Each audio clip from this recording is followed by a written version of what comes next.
Wasatch Report, shooting straight on everything from prepping to politics.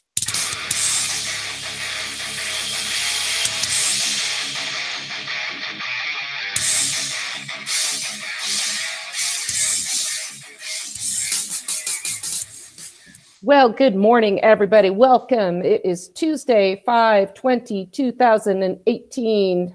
This is the Wasatch Report. I'm Suzanne Sherman, Cerberus Radio Network, where we defend liberty and freedom from the flames of tyranny. Again, if you're listening live on Tuesday, did I say 5? Why did I do that? Jeff, I'm still getting used to this new time zone thing. You know, couple that with the fact that I went back east and traveling around. It is March 20th, 2018. If you are listening right now, someone bring me some more coffee. We have a live call-in number 717-467-1736. You can follow us on Facebook, facebook.com/Cerberus Radio Network.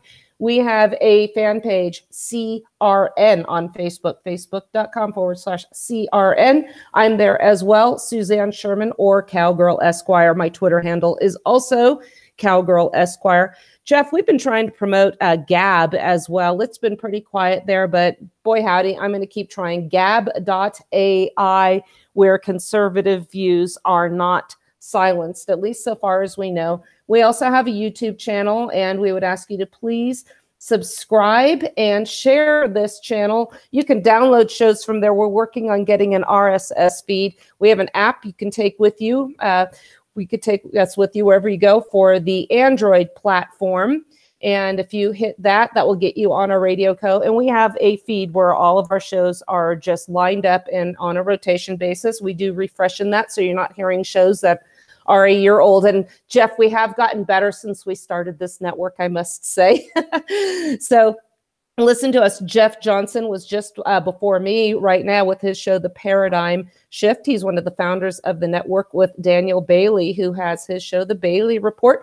Together, they come up with a little gem called The Renegade and the Rambler Radio Show. That usually goes on Sunday evenings. Mike Meharry from the 10th Amendment Center also is generous enough to have us post his podcast so you can learn from him. Brushfires of Freedom show coming out of Tucson, Arizona. And our newest addition to the lineup here, the Other Side podcast. They aren't live, but yeah, I think they're live Wednesday night maybe, with Justin and Mike. They are two high school teachers with a take that you're not going to expect from the traditional school system. So invite you to come along and follow us there. So Jeff, as you know, we're a day late. I was just catching up on a lot of stuff we had to do coming back. I went to Alabama this last weekend and spoke at the Sons of Confederate Veterans. And before I get into the details about who they are and what they're about, I want to just remind people on Friday this week, I will be on the Shooting Straight with Max On and Platts. My good friend Shiloh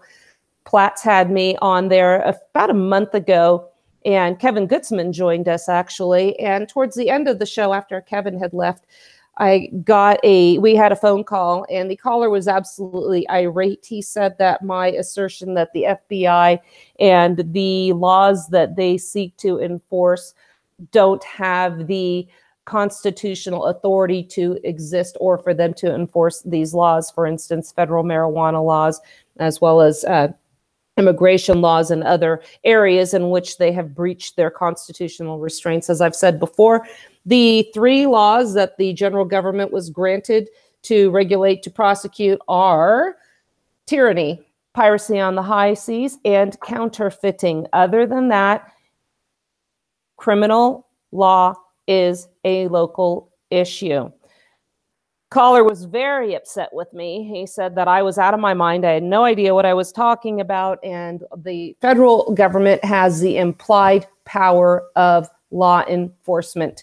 So he cited the Whiskey Rebellion as an example to support that. I'm going to do a show. I think our next show is going to be on that, but that will be the topic when I go back on Friday, but I will also do one here, and you can listen to that live. You can also go to their their webpage. It's K-Talk Media. They're out of Sandy, Utah. And if you go to archives, you can just go to Shooting You Straight with Max On and Platts, and you'll see they're very good about labeling all of their episodes right there. So I usually go on K-Talk, by the way, on Tuesday mornings, but my good friend Ben McClintock from Defending Utah is getting into some pretty detailed issues about the GOP, the Republican Party caucus, and all the rules and what they're trying to do out here in the state of Utah. And I know we talk about think locally, act locally, but when it comes to party politics and the GOP, I really will let someone else do the heavy lifting on that one, because that really is not something I care to delve into. Let me tell you a little bit about the Sons of Confederate Veterans. I was asked, we mentioned Carl Jones in the show previous. Jeff and I were talking about him. Carl Jones is somebody that really changed my thinking. Jeff, we talk about 18th century ideas for 21st century thinkers. And if we look at the founding principles, I've said this before, I'll always say it because it is very consistent. If we look at these founding principles, the answers to our modern day dilemmas can be found. And I had asked him once, when did you become an expert on the Civil War? And he goes, you know, it wasn't that I studied the Civil War so much as our founding principles, because once you understand our founding principles, everything that happened in what I've said also, the Civil War is not a civil war. Civil war is when two or more parties compete to control a geopolitical area. And that was not the case in that incident. So let me get you. So Carl was the one that opened my eyes. And what I said in my presentation on Saturday was I really had thought, I came from this conversion thinking originally that Abraham Lincoln was the greatest president we ever had. And the first time I heard about him was when I was a little girl. My grandfather said, haven't you heard of Abraham Lincoln? I said, no, who was he, Grandpa? He freed the slaves. Well, I didn't really understand that. I didn't know where the slaves were to begin with. But my grandpa thought he was a good man, so that really made an impression on me. And as I went through my education process, going through middle schools where I really got into it, you hear the typical blather. Well, the founding generation, they were racist, they were slave owners, and they thought so little of the Black people that they only counted them as 3/5 of a human being, and so on and so forth. And then Lincoln, and we had all these decades of conciliation and trying to keep the South from going to war to keep their slaves. Well, Jeff, we were talking about social media a little bit earlier, and Carl and I met on Facebook, and we started talking about this. Another friend had told me to look at a book called The Politically Incorrect Guide to the Civil War. And I started to realize that perhaps Lincoln did not go to war to end slavery, but at least he saved the Union. And for that, he was the greatest president. I could live with that. But what this politically incorrect guide to the Civil War taught me was the tariff issue. And that opened it up even further for me. But the real coup de grace was when Carl really came after me with what would make sense to a lawyer. And he said, let me ask you this. If secession was legal or it was illegal, why was Jefferson Davis never put on trial? I believe they held him for 2 years. Now, if we hung a woman over an attenuated at best connection to the assassination of Abraham Lincoln, clearly we could execute the man that spearheaded the secession movement, or at least was its leader, Jefferson Davis, the president of the Confederated States of America. Could we not? Well, what happens when you have a trial? Well, you get lawyers, and lawyers will investigate the facts. So the facts would become known that secession was within the rights of the states who left the Union. Jeff, we talk about this. 3 states at the time the Constitution was in the ratification process reserved the right to leave. And that was New York, Rhode Island, Virginia. Yes, it was only 3 states, but we have something called the equal footing doctrine, where every state was admitted on the same principles and the same levels. So this right to secede applied to them equally. And this was an eye-opener for me and made me realize I've been lied to. We are lied to, and it begins in the school. It begins when we are impressionable young children who are taught to say the Pledge of Allegiance. I remember this in first grade. And the Pledge of Allegiance with the line, one nation, indivisible, beg your pardon. I tell you, I'm still trying to get used to this time change. One nation, indivisible, plants a seed in the minds of these impressionable young children that we can never be separated. We can never be dismantled. So when we come now, as they get further on in their educational careers, when this war against Southern secession is taught to them, they have this presumption that the, quote, North, this wasn't a war between the North and the South. This was a war between the federal government and the states who knew who asserted their sovereignty. So this was a system of federalism, and the national government, the Lincolnites, the party of Lincoln, the Republicans, could not stand this. So they went to war to stop it. So the truth is available for those, and thank goodness for those that will seek it. And fortunately, there are organizations like the Sons of Confederate Veterans that seek to preserve this history. I have a little handout from them that says, to the Sons of Confederate Veterans is an organization preserving the history and legacy of Confederate heroes so future generations may understand the motives that galvanized the Southern cause. The SCV is the direct successor of the United Confederate Veterans and the oldest hereditary organization of male descendants of Confederate soldiers. It was organized in Richmond, Virginia in 1896. They continued to preserve a historical, patriotic, and non-political organization dedicated to ensuring that true history of the 1861-1865 period is preserved. Now, I've had this discussion before when they say patriotic history. George Orwell published an article in 1945. It was an essay where he very eloquently distinguishes terms of nationalism and patriotism. Let me read that to you. I read this from time to time on the show, and I actually did read this as well during my presentation this weekend. He says, by nationalism, I mean the habit of identifying oneself with a single nation or other unit, placing it beyond good and evil, and recognizing no other duty than that of advancing its interests. Nationalism is not to be confused with patriotism. Both words are normally used in so vague a way that any definition is liable to be challenged, but one must draw a distinction between them since two different and even opposing ideas are involved. By patriotism, I mean devotion to a particular place and a particular way of life, which one believes to be the best in the world, but has no wish to force on other people. Patriotism is of its nature defensive. This is really important, both militarily and culturally.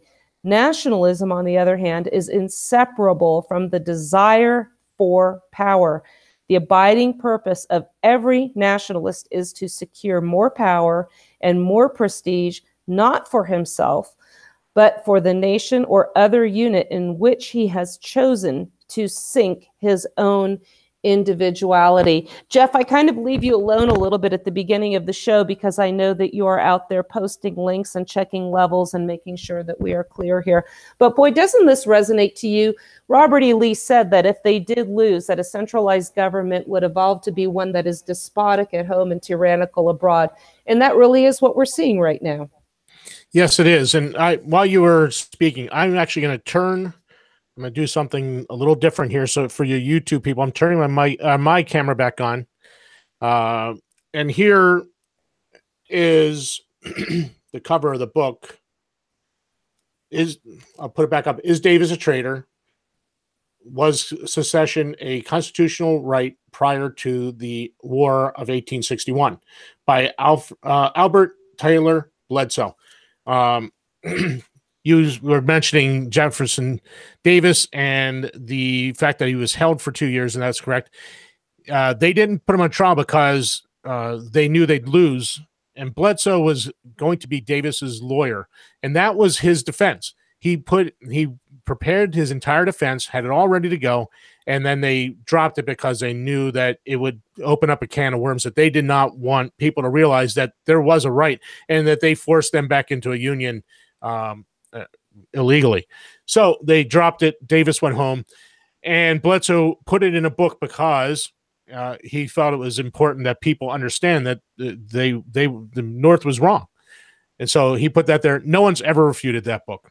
And today we live under the tyranny that secession is illegal. States are subservient to the national government, and we are subjects, not sovereign citizens.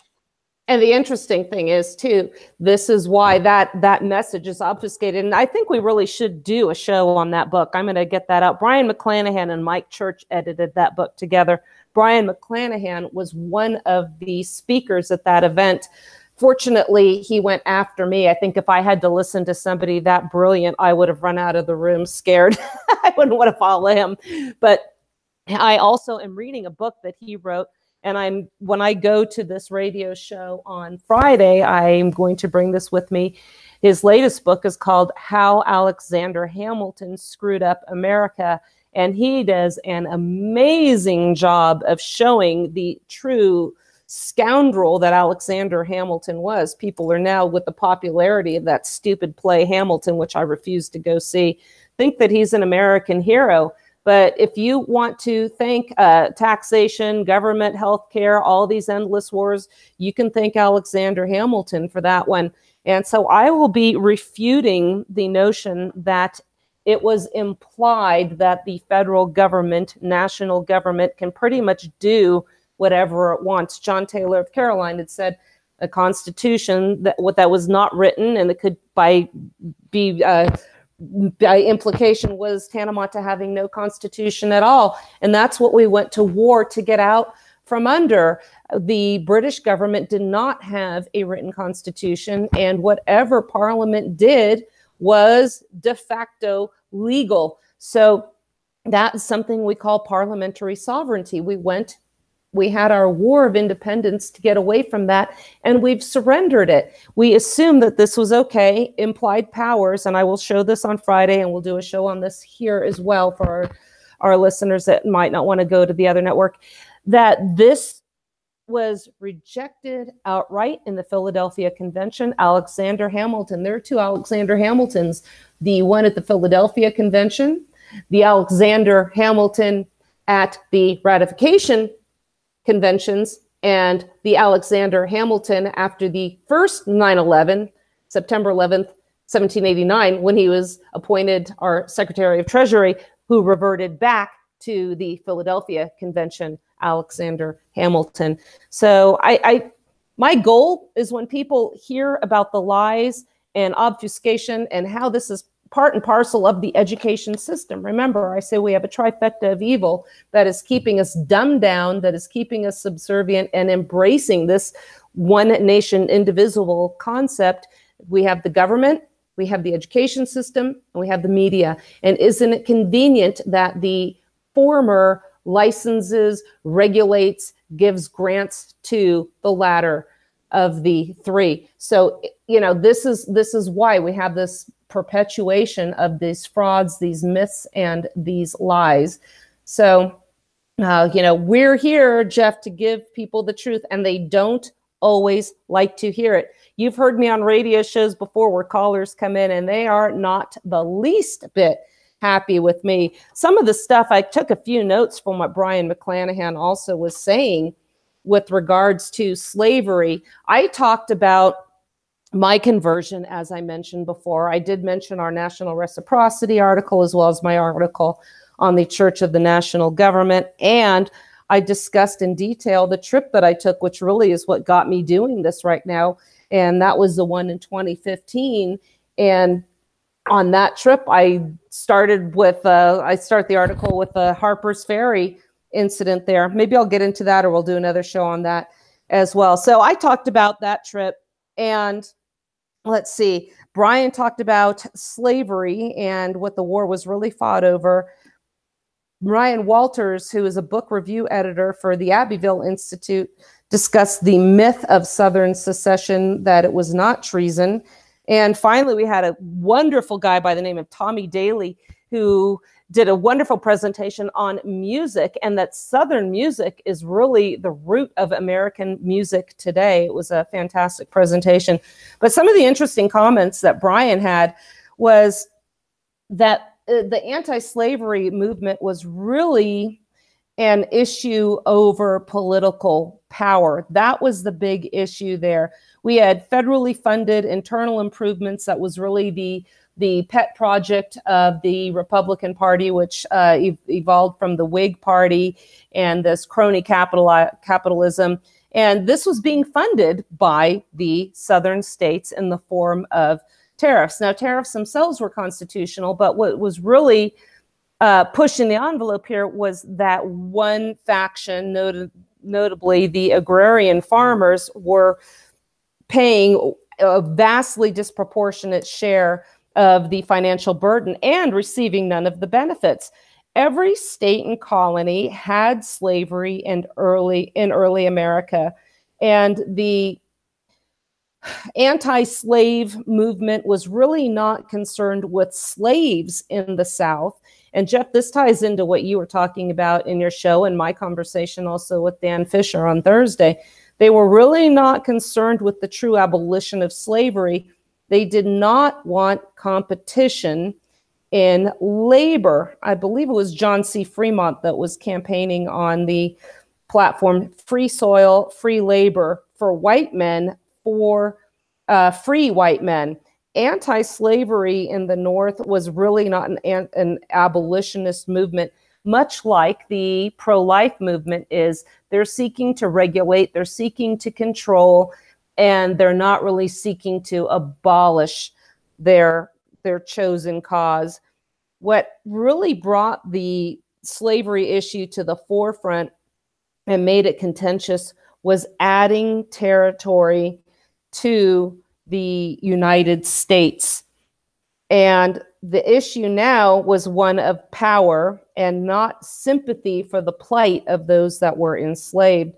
In the Northwest Ordinance of 1787, slavery was outlawed, but each state could enter as sovereign states and again decide for themselves what they were going to do. I mentioned the 3/5 statement earlier, where the teachers, my middle school teacher, said that the 3/5 compromise arose because, or the 3/5 rule came about because of the disdain for blacks and that they weren't true human beings. But this was really an imposition. It was a compromise because the northern states feared that because of the population of the slaves in the southern states, that the southern states would be more powerful in Congress, House of Representatives. They would be more powerful. And it wasn't really that they couldn't vote. Women and children couldn't vote. They didn't vote either. So this was a matter of representation. Oliver Ellsworth, when we get to the topic of secession, he had proposed it in 1794.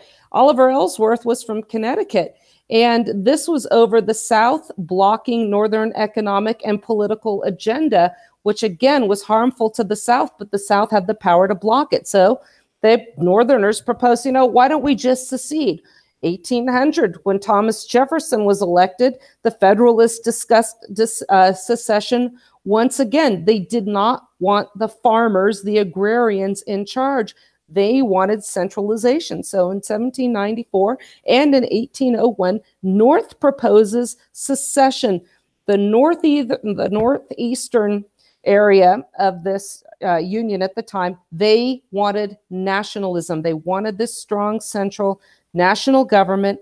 The Southerners, Thomas Jefferson, they did not want this. Even James Madison, who at the Philadelphia Convention with his Virginia plan proposing a strong central government, once that was shut down, admitted that the government that was ratified, when the Constitution was ratified, the government that was created was one that was federal rather than national in nature. For those new to this show and to listening to me, and I think we've picked up quite a few new listeners, the difference is monumental. Even though you can go to dictionary.com, look them up, and they will come across as synonymous. But a national government is what we have today. It is a strong central government where the states are merely corporations of the general government. A federal government is limited in nature with regards to the central government.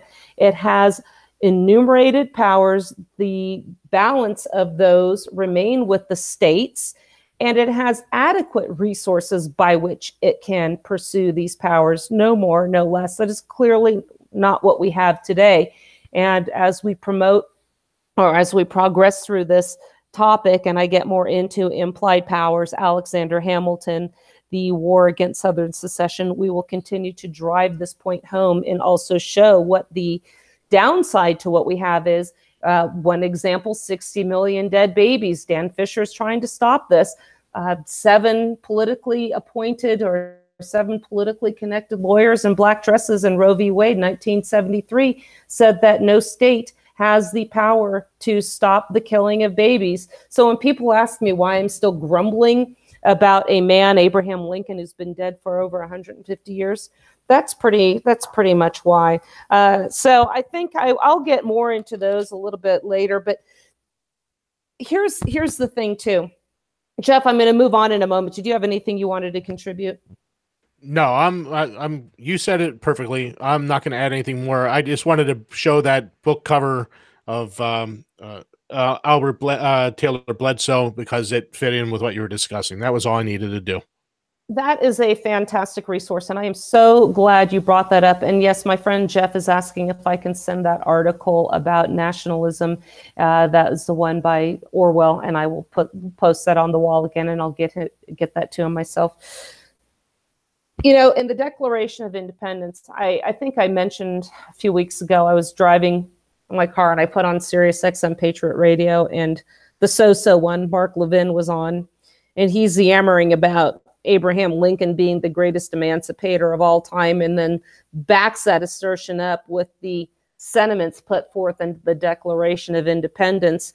And that's the Straussian view. They focus on concepts of equality. So if you take that the Declaration of Independence is only about equality, you can use that to bolster the fallacious notion that Abraham Lincoln went to war to free the slaves. Both of them are clearly not supported by history.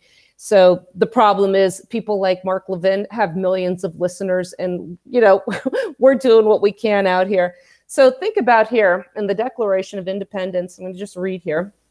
When in the course of human events it becomes necessary for one people to dissolve the political bands which have connected them with another, and to assume among the powers of the earth a separate and equal station to which the laws of nature and of nature's God entitle them, a decent respect to the opinions of mankind requires that they should declare the causes which impel them to the separation. Now, we had a Declaration of Independence, we had a secession from England, and we formed the Articles of Confederation. We had another secession, again, where we formed the general government of the Constitution. We have overthrown a couple governments already. This is our history. This is our revolutionary legacy as codified in the Declaration of Independence. We did it again. How convenient is it now, after Lincoln's War? We have a case called Texas v. White. I believe that was in 1689 or thereabouts, where some more federal judges say that secession is illegal. Can't do it. Well, again, according to the Constitution as ratified, like I said earlier, you could. The opinions of lawyers in their government-issued black costumes is not tantamount to an Article 5 convention, which is what you need to amend the Constitution. And this is the problem also with the nationalization of our union. We look to judges to determine what we can and cannot do. Let me fast forward. U.S. Code. It's 18 United States Code Section 2385. Remember, we came to be because we had an overthrow of a tyrannical government. Let me read a little bit to you here. 18 U.S. Code Section 2385.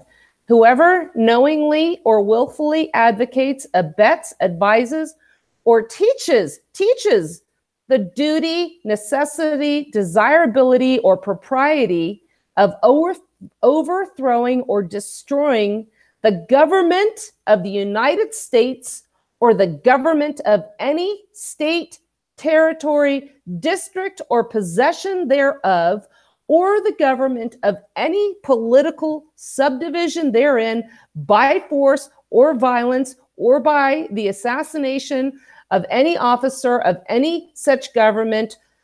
Jeff, we are teaching the principles of the Declaration of Independence, our right to overthrow a government that no longer fulfills its role, which is to defend liberty. And how convenient that they throw away our legacy and make it a crime. Well, you could do that before, but no, we're in power. Remember, when you are sworn into office, you must take an oath to uphold and defend the Constitution.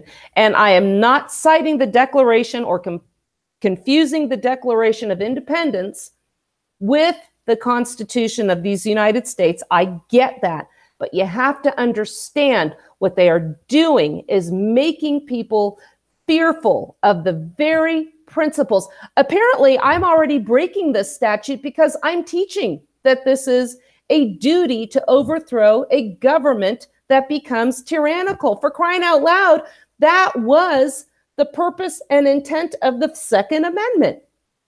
So now we have a government that says, yes, this is our legacy. This was our genesis, but don't you dare try and overthrow us now. No matter how egregious our behavior is, we are here to stay. And don't you even teach the fact that there is a duty to overthrow a tyrannical government.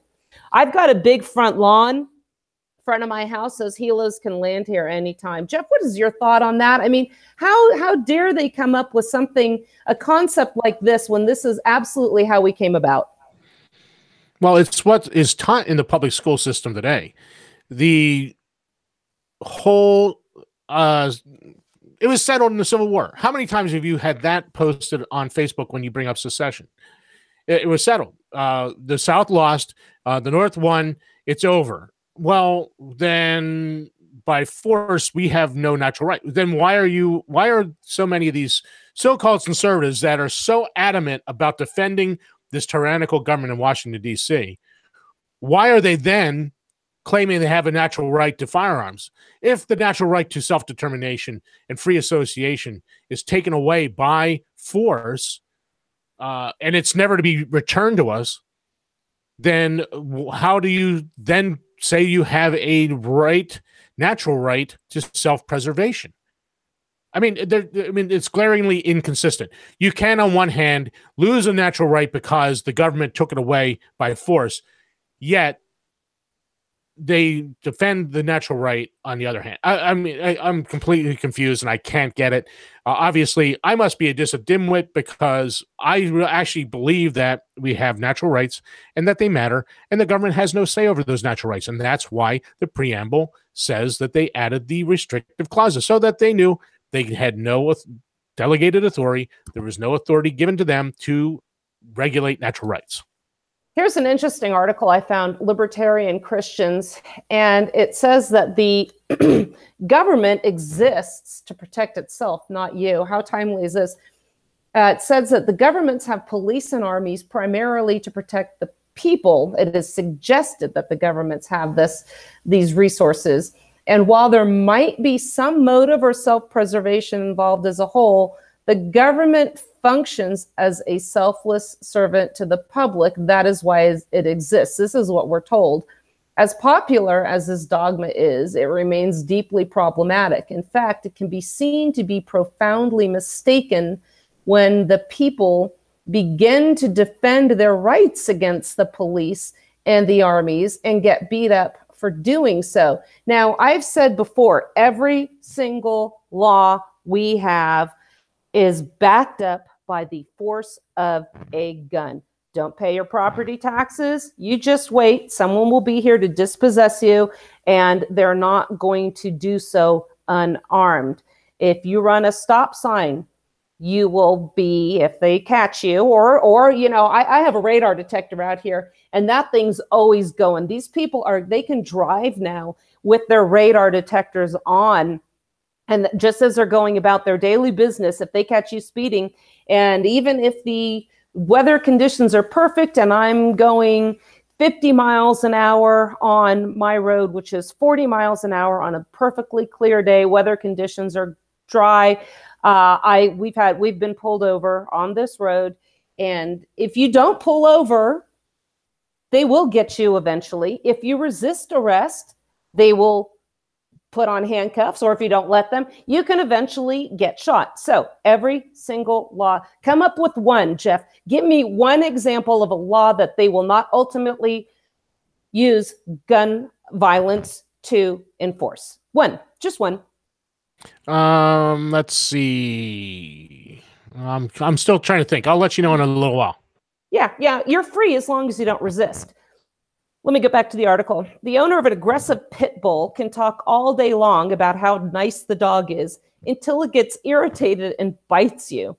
In the same way, one can talk all day long and how benevolent governments are for providing roads. Oh, we love our roads. I have to tell you about a thread we've got going on in Colville thing. That's my hometown, about how benevolent governments are for providing roads, libraries, and bathrooms until the riot gear comes out and the citizens' faces are getting smashed. Make no mistake, there are plenty of well-meaning police officers and soldiers that, to the extent genuinely dealing with aggression, do not fall into this general problem.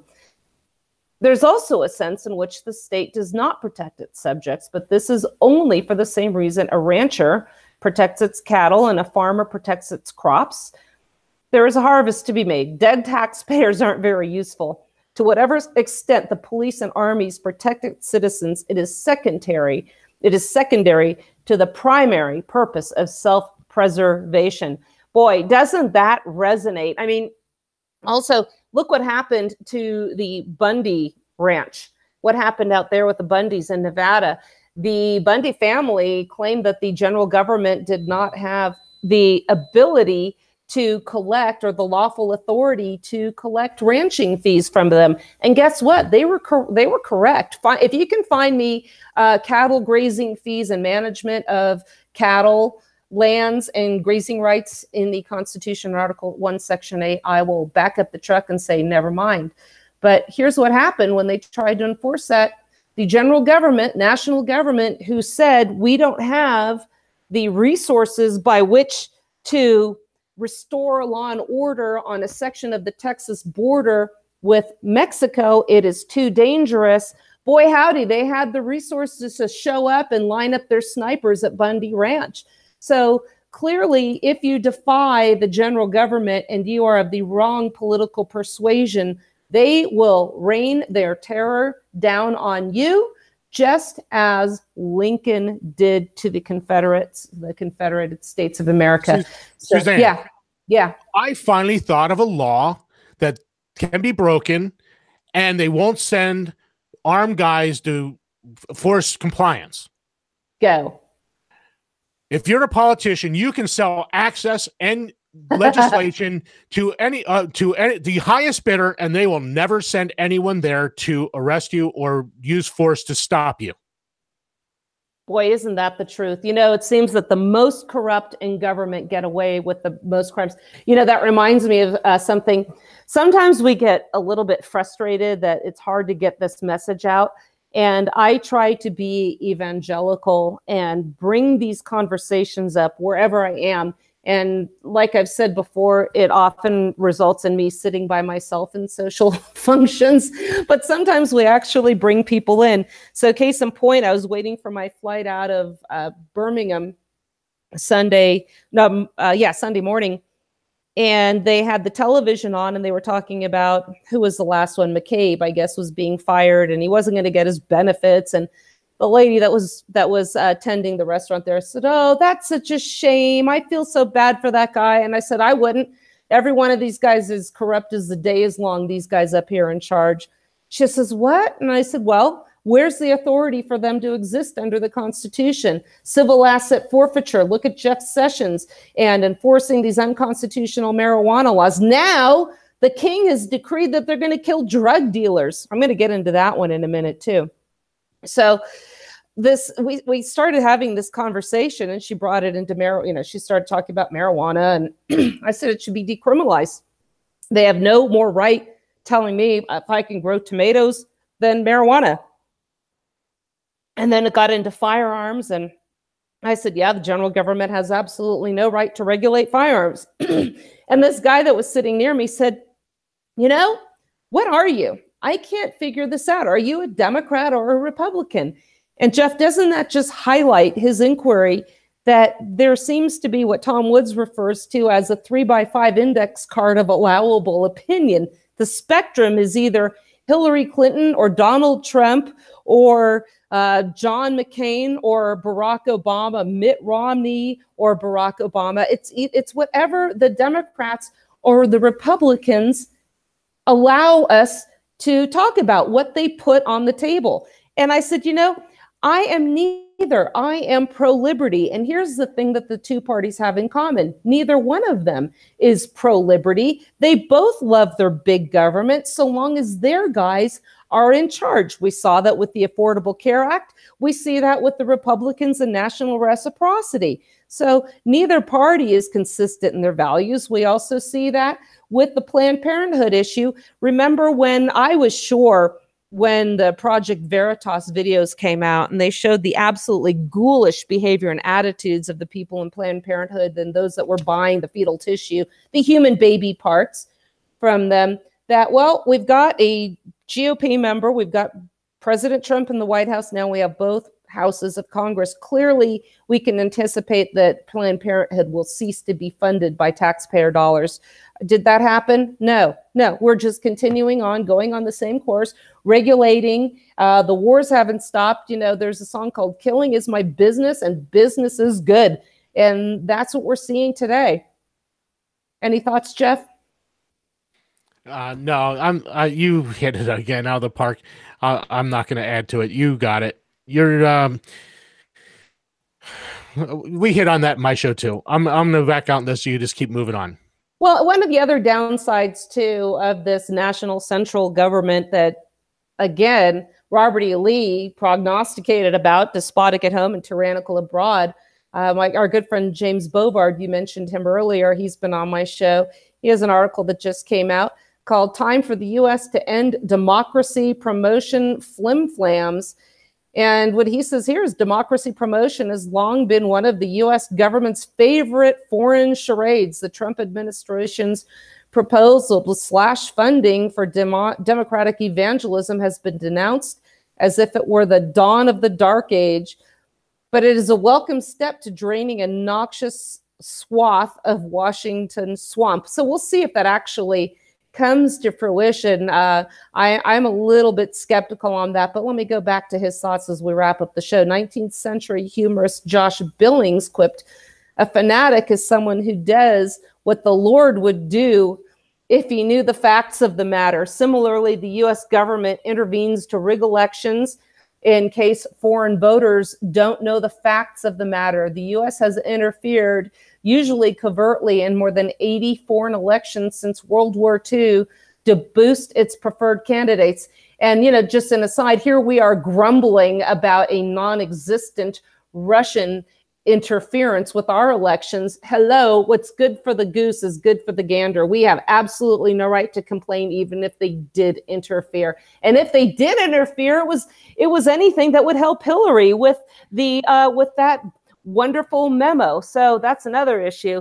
Former CIA Chief James Woolsey, the article continues, was asked last month on Faux News, Fox, okay, whether the U.S. government was continuing to meddle and mess around in other people's elections. Remember, Abraham Lincoln was reelected by voter fraud.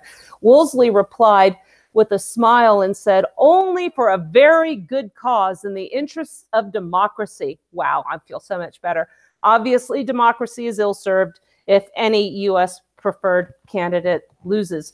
Nowadays, the National Endowment for Democracy is the flagship. I didn't even know we had that. Is the flagship for U.S. political meddling abroad, and Trump proposes to slash its budget by 60%. When Congress created the agency in 1983, it prohibited NED and its grantees from directly aiding foreign political candidates, but that law restrains NED as effectively as the Fourth Amendment's restriction on warrantless searches leashes the National Security Agency. The NED has been caught interfering in elections in France, Panama, Costa Rica, Nicaragua, Czechoslovakia, Poland, and many other nations. Its operatives helped spark bloody coup attempts in Venezuela, Haiti, and their efforts also helped topple the elected government in the Ukraine in 2014 and ignite the ongoing civil war. The CIA and NED tag teamed to worsen the biggest U.S. foreign policy catastrophe of the century. After the CIA overtly bankrolled pro-U.S. factions for the Iraqi parliament elections of 2005, NED President Carl Gershman hailed the result as one of the greatest events in the history of democracy. But the animosity fanned by that rigged election helped spur the catastrophic civil war in Iraq, which vastly increased the death toll for American soldiers. Philosopher Hannah Arendt noted that during the Vietnam War, the U.S. government's policy of lying was hardly ever aimed at the enemy, but chiefly, if not exclusively, destined for domestic consumption, for propaganda at home, and especially for the purpose of deceiving Congress. Greg Carpenter, our good friend Junk Bond, had a great discussion on the lies that were told to get us into the Vietnam War. Also, I want to refer people to A Century of Warfare. I have that book, and we're going to get to do some shows on that as well. Going back to the article, similarly, NED exists to provide deniability to American politicians for their foreign meddling. He likes to portray the NED as a private, non-governmental organization, as if billions of tax dollars had mysteriously showed up in its coffers via Congress over the decades. This is a facade that usually passes muster with the docile American media, but foreigners often see through this ruse, especially when Gershman publicly, practically calls for ousting elected foreign leaders such as Vladimir Putin. NED delivers much of its budget to two political front groups. The International Republican Institute has funded centrist or right-leaning political operatives around the globe. John McCain from Arizona, the Institute's long-term chairman, boasted in 1997, "When we provide the Democratic opposition in Albania with 12 Jeep Cherokees and they win an election, I'm incredibly proud." Of course he is. Obviously, no U.S. favored politician should be obliged to hustle for votes in a ramshackle Yugo. The National Democratic Institute also uses the NED windfalls to play favorites abroad. President Trump's proposed budget is spurring a predictable teeth gnashing. You know, this is the deep state here that's reacting to this reduction in these policies. And this is probably explaining why this witch hunt has been going on against him. I think there was also another one I wanted to bring up for you, but I don't know if I can find that. But does any of that come as a surprise to you, Jeff? No, it really doesn't. Again, what did I just say a little while ago about the only crime that's not enforced by the threat of force? These politicians go up there, they sell access. It's important that they have their wars, so they Raytheon, Boeing, McDonnell Douglas, all these others can keep making big profits. So what do they need? They have to have these people making wars. And so when Donald Trump is talking about getting out of these wars, it goes against the need to. They're all Marxists. They all have their protected class. Republicans, they want to protect the military-industrial complex. The Democrats, they want to protect the welfare, their welfare class. So it's two sides of the same coin. They're stealing money from the productive, giving it to those that are their favored groups, and we are stuck footing the bill. And we're stuck footing the 22 trillion in debt. Also, you know, this week marks the 15th anniversary of the Bush administration's attack on Iraq. Another article, this must be Jim Bovard Day, and he's not even here. He has an article that was published yesterday, The Iraq War, 15 Years of Lies and Pointless Carnage. The nation has not recovered from the calamities that war inflicted at home and abroad. Here are some of his epigrams in response. I'm just going to read some of these because this is what we need to be talking about when we talk about these wars. Let me read a few of what he says. There are no harmless political lies about a war. The more lies citizens tolerate, the more wars they will get. A desire to spread freedom does not confer a license to kill. Tie that in with the article I previously mentioned. Nothing happened on 9/11 that made the federal government more trustworthy. Killing foreigners is no substitute for protecting Americans. When people blindly assume that their leaders are trustworthy, the biggest liars win. In the long run, people have more to fear from governments than from terrorists. Terrorists come and go, but power-hungry politicians will always be with us. The worse government fails, the more gullible millions of people become. Most of the Homeland Security success in the war on terrorism have been farces or frauds. Citizens should distrust politicians who distrust freedom. A lie that is accepted by a sufficient number of ignorant voters becomes a political truth. Boy, we see a lot of that today. As long as American presidents praise freedom, they are permitted to seize as much power as they please. Now, don't they do that all the time? They seize power while they are claiming they are making us more free, when the converse is really the case. The Patriot Act treats every citizen like a suspected terrorist and every federal agent like a proven angel. The more information government gathers on people, the more power it has over them. The more government surveillance, the more intimidated Americans become. Jeff, when I started doing this, I was warned by family members, boy, you really got to watch what you say because you're going to make somebody mad and you have kids. And I said, well, why do you think I do this? The status quo is unacceptable. I had a family member say, gee, my husband, he's so well-spoken and so well educated, and he really knows politics, and he'd really love to do what you're doing, but, you know, he's afraid to because we have kids. Really? You're afraid to speak out because you have children. Children are the reason we should be doing this. I have other friends that say, I'd love to comment on your Facebook wall and join in, but my liberal friends would see this and become intimidated and I would be ostracized. Well, screw them. Who needs friends like that? If your friends will walk away from you over a political difference of opinion, they're not your friends. The truth is worthy of standing up. Stand up for the truth. Have some principles. Colonel Jeff Cooper, United States Marine Corps, has a book called To Ride, Shoot Straight, and Speak the Truth. I think I'm going to have to get that book and read some of his words of wisdom on there. But people are so afraid of being disliked or being ostracized, being made fun of.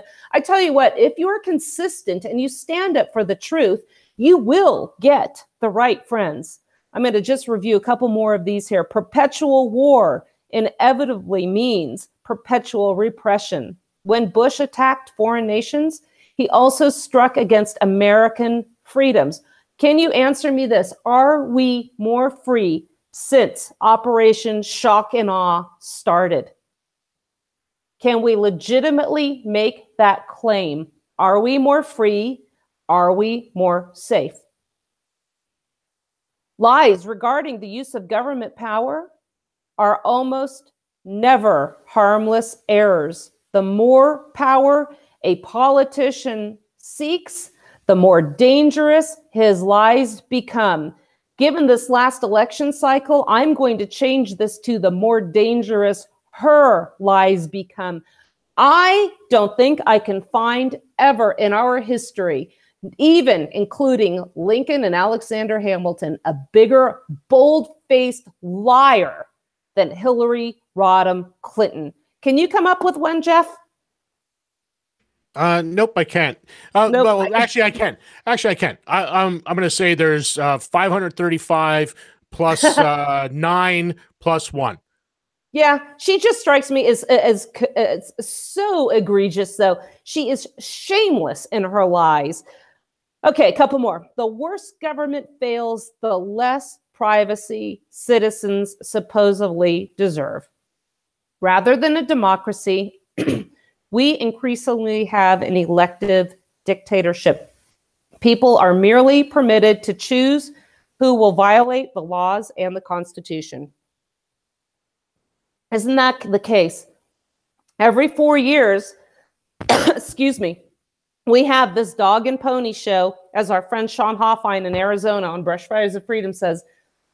We have this big lawn-out debate and fight over who the person is to whom we will hand over our leashes, who is going to control us, and we worship these people. They are our leader. They are the leader of the free world. And I just find myself not even getting excited about any of this because I'm delighted that Trump beat Hillary because I just find her such a reprehensible human being. But when I close out here, I'm going to bring up this article that I wrote, Church of the National Government, and I did bring up this quote in my presentation at Sons of Confederate Veterans. By the way, if any of them are listening to this show, I just want to tell you how much I appreciated, what an honor it was to be out there. We worship our presidents. The Lincoln Memorial, I mentioned in my article, serves as one of the clearest examples of this nationalist government worship. And this was an article I wrote in response to Donald Trump's assertion that resonated with millions. They cheered. They thought it was fantastic that here in America, we worship God, not government. And I said, oh, no, we don't. I gave the example of the Lincoln Memorial, one of the clearest examples of national government worship. Everyone is aware that this monument exists, but how many know what this inscription behind his figure says? I'm going to read it to you. In this temple, as in the hearts of the people for whom he saved the Union, the memory of Abraham Lincoln is enshrined forever. Well, his memory might be enshrined forever, but the truth of what he did might as well be buried under all that marble and concrete. I also referred to people to the definition of the word temple in dictionary.com. It is one that is of a church or a place of worship. So here, once again, we are worshiping the memory of a mere man, not a god, a man who prosecuted a war against a sovereign nation in an effort to not free the slaves, not to save the Union, but to collect taxes. The true motivation, as I said, going back now to the beginning of the show, the Civil War, in quotes, has been obfuscated, as even notable historians proclaim it was motivated purely by the desire to end slavery. The truth here no longer matters. We have a feel-good justification, just like we have a feel-good justification for every war, every bit of oppressive, unconstitutional, illegal legislation. Here we have a feel-good justification for the deaths of over 800,000 Americans and the inversion of our system of federal government. We have to start telling the truth to people. We have to always be fearless in the face of truth, and never be afraid to just call people out on their lies. We love our roads, we love our taxes, we love our governments. What we need to learn and have a passionate love for is our freedom and our liberty. Jeff, thanks for joining me today. I want to welcome the new listeners, the people that I met over in Alabama, my good friends out there. And this has been the Wasatch Report. I'm Suzanne Sherman here on the Cerberus Radio Network, defending freedom and liberty from the flames of tyranny.